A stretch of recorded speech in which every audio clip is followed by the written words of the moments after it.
सभी को जय मसीह की। आज हम देखेंगे परमेश्वर के वचन से प्रभु यीशु मसीह को क्रूस पर चढ़ाए जाने की कहानी को, कि किस प्रकार हमारे उद्धारकर्ता प्रभु यीशु को लोगों ने कलवरी के क्रूस पर चढ़ाया था।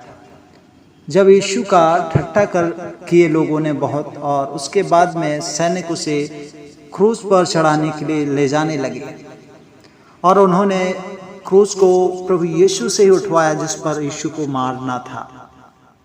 वे सैनिक यीशु को उस स्थान पर ले आए जो खोपड़ी कहलाता है, और उसके हाथों और पैरों को क्रूस पर ठोक दिया। परंतु यीशु मसीह ने उनके लिए दुआ की, प्रार्थना की कि हे पिता इन्हें क्षमा कर, क्योंकि ये लोग नहीं जानते हैं कि ये क्या कर रहे हैं।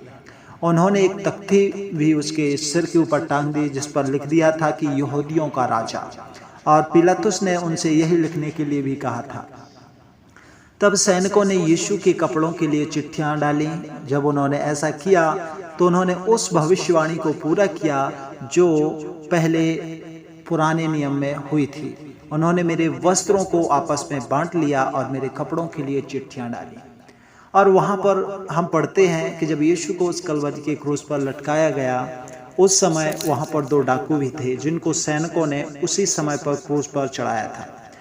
उन्होंने उनको यीशु के दोनों तरफ रखा। उनमें से एक डाकू ने यीशु का मजाक उड़ाया, परंतु दूसरे ने कहा, क्या तू नहीं डरता कि परमेश्वर तुझे दंड देगा?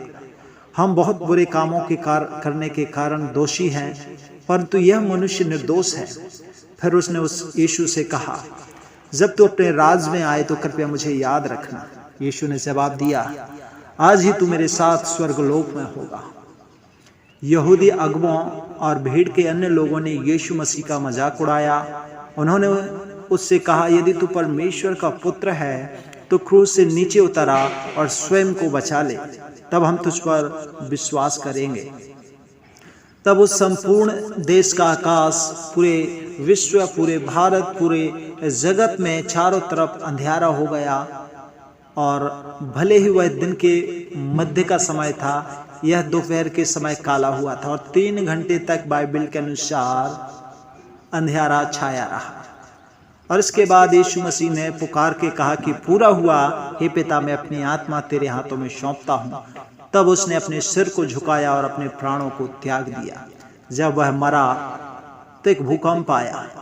वह बड़ा पर्दा जो परमेश्वर की उपस्थिति से लोगों को अलग करता था, ऊपर से नीचे की ओर फट गया था और 2 भाग हो गया। अपनी मृत्यु के द्वारा खुदाबंद यीशु मसीह ने लोगों के लिए परमेश्वर के पास आने का मार्ग खोल दिया। जब यीशु की निगरानी करने वाले एक सैनिक ने जो कुछ हुआ था यह सब देखा, तो उसने कहा, निश्चित रूप से यह मनुष्य निर्दोष था, यह परमेश्वर का पुत्र था। मेरे प्यारे भाइयों बहनों, तब यूसुफ और निकोदेमुस नाम के 2 यहूदी अगुवे आए, और वे विश्वास करते थे कि प्रभु यीशु ही मसीह है। और उन्होंने पिलातुस से उसके शव को, शरीर को मांगा। उन्होंने उसके शरीर को कपड़े में लपेटकर तब वे उसे एक चट्टान में से काट कर बनाई गई कब्र में ले गए, और उन्होंने उसे वहां पर भीतर रख दिया। तब उन्होंने उस कब्र के द्वार को बंद करने के लिए बड़े पत्थर को लुढ़का दिया। तो यह थे प्रभु यीशु मसीह के क्रूस पर से चढ़ाए जाने की कहानी और कब्र में रखे जाने तक की कहानी। आपको कैसी लगी? आपको क्या शिक्षा मिली? आप जरूर हमें कमेंट करके बताइए। God bless you.